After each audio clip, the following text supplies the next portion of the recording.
girls, you're in luck. It's a double read aloud today.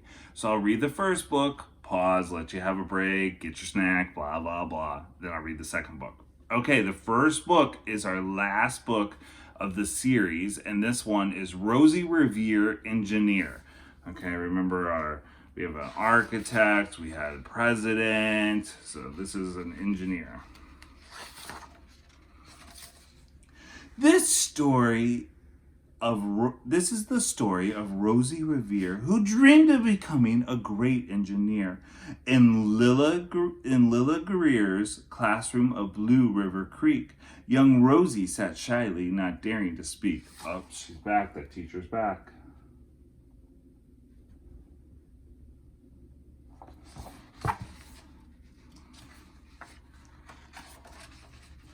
But when no one saw her, she peeked in the trash for treasures to add to her engineer's stash. And late at night, Rosie rolled up her sleeves and built in her hideaway under the eaves.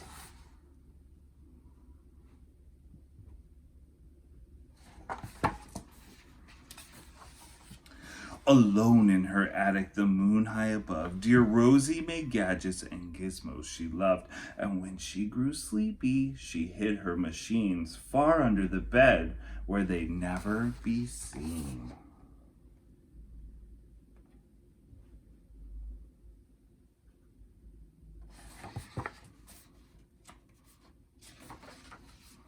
When Rosie was young, she had not been so shy. She worked with her hair swooping over one eye and made fine inventions for uncles and aunts and hot dog dispensers and helium pants. Helium pants? I want a pair of those. I mean, who doesn't want helium pants? I mean, for real.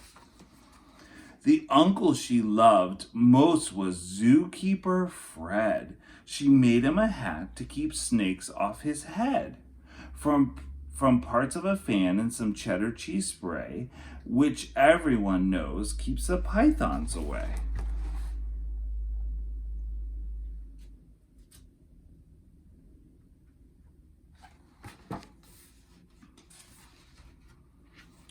And when it was finished, young Rosie was proud, but Fred slapped his knee and chuckled out loud.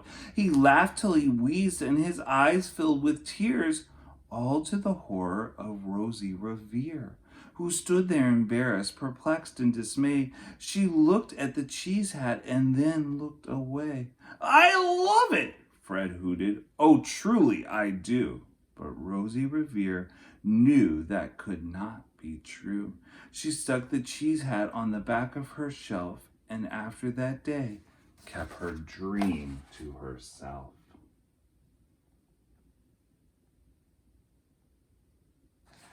Oh, she got laughed at. And that's how it went until one autumn day, her oldest relation showed up for a stay. Her great aunt Rose was a true dynamo who worked building airplanes a long time ago. She told Rosie tales of things she had done and goals she had checked off her list one by one. She gave a sad smile as she looked to the sky. "The only thrill left on my list is to fly, but time never lingers as long as it seems. I'll chalk that one up to an old lady's dream."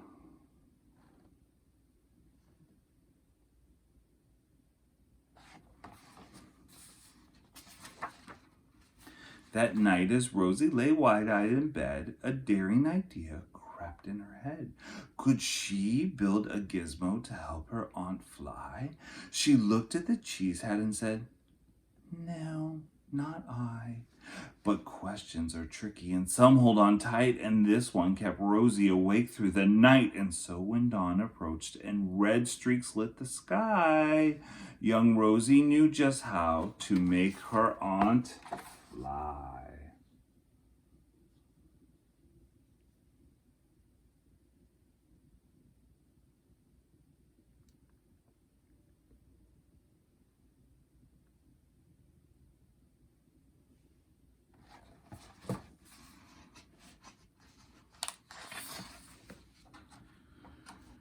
She worked and she worked till the day was half gone, then hauled her cheese copter out onto the lawn to give her invention a test just to see the ridiculous flop it might turn out to be.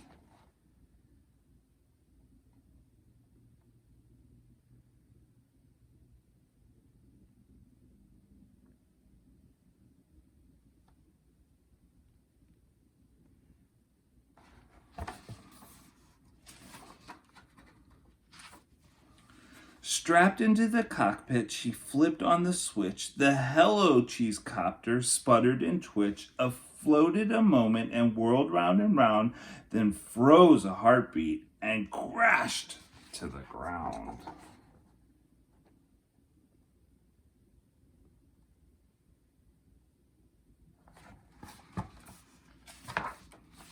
Then Rosie heard laughter and turned around to see the old woman laughing and slapping her knee.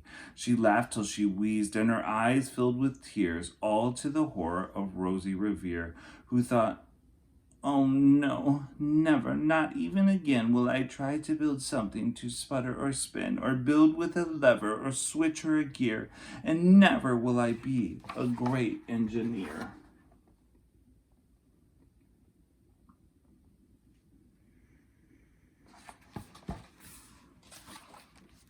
She turned round to leave, but the great-great-aunt Rose grabbed hold of young Rosie and pulled her in close, and hugged her and kissed her and started to cry. "You did it! Hooray! The perfect first try! This great flop is over. It's time for the next." Young Rosie was baffled, embarrassed, perplexed. "I failed," said dear Rosie. "It's just made of trash. Didn't you see it? The cheese copter crashed." "Yes," said Great Aunt. "It crashed, that is true. But first did just what it needed to do. Before it crashed, Rosie, before that, it flew."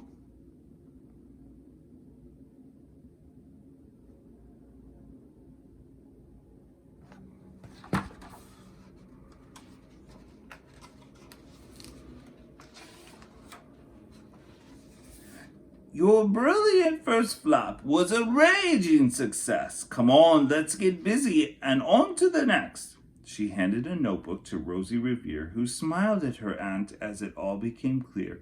Life might have its failures, but this was not it. The only true failure came if you quit.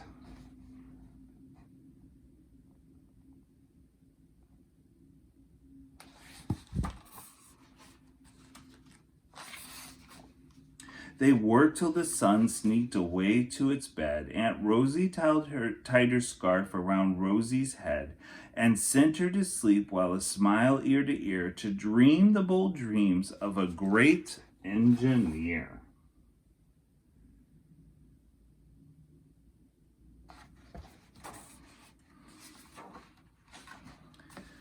At Blue River Creek, all the kids in grade 2 build gizmos and gadgets and doohickeys too. With each perfect failure, they all stand and cheer, but none quite as proudly as Rosie Revere.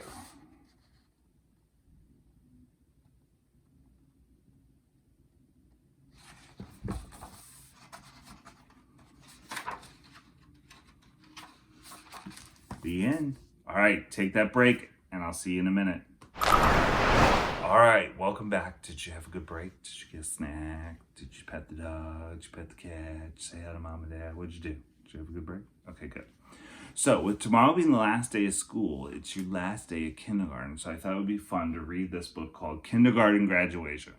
You know, really having a graduation, but I thought it would be fun. So it's called The Night Before Kindergarten Graduation, which tonight would be the night before the last night of kindergarten. We've read several of these books before, the night befores. "'Twas the night before graduation. School had flown by so fast. Kids prepared for their big day that would be here at last.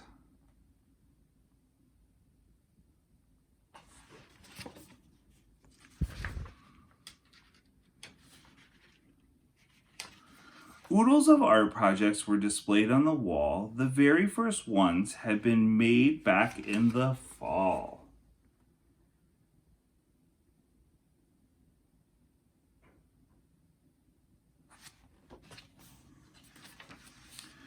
At home, the kids practiced their graduation song. Most sang it in key. No one got the words wrong.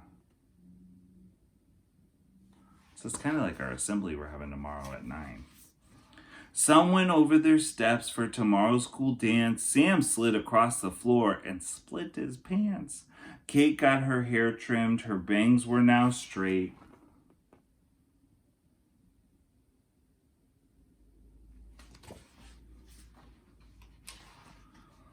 George made a card saying, "Miss Sunshine, you're great." Clean outfits were hung in their closets with care. Sneakers or sandals, oh, which pair to wear?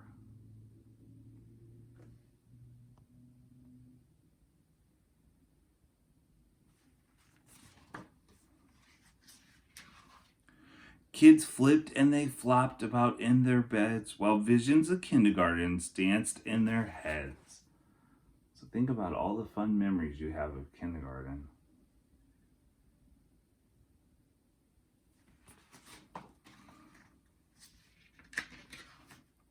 Then, before they knew it, it was graduation day. Would their teacher miss them? Would their friends move away?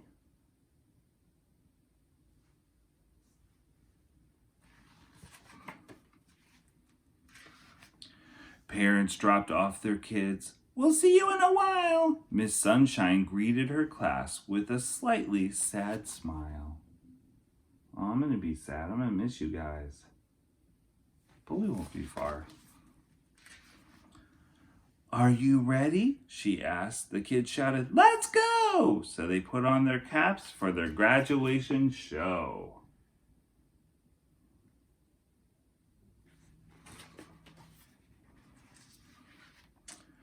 When what to their wonder-struck eyes should appear but a gym full of families, everyone was here.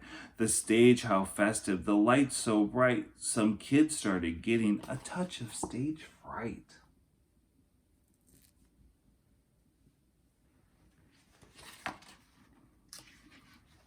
The kindergartens performed to a proud, beaming crowd. People stood up and clapped as the children all bowed.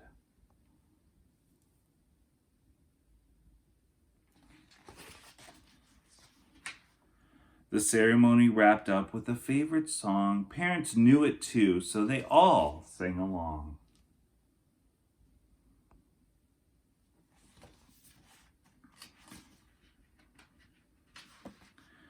Miss Sunshine cut into the cake and said to everyone, "This year was amazing. Look at all you've done."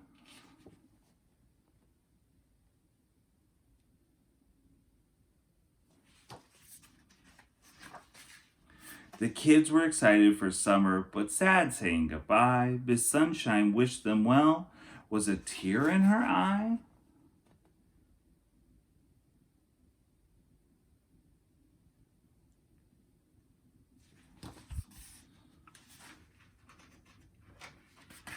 The whole class had love. The fun memories they made. Kindergarten was great.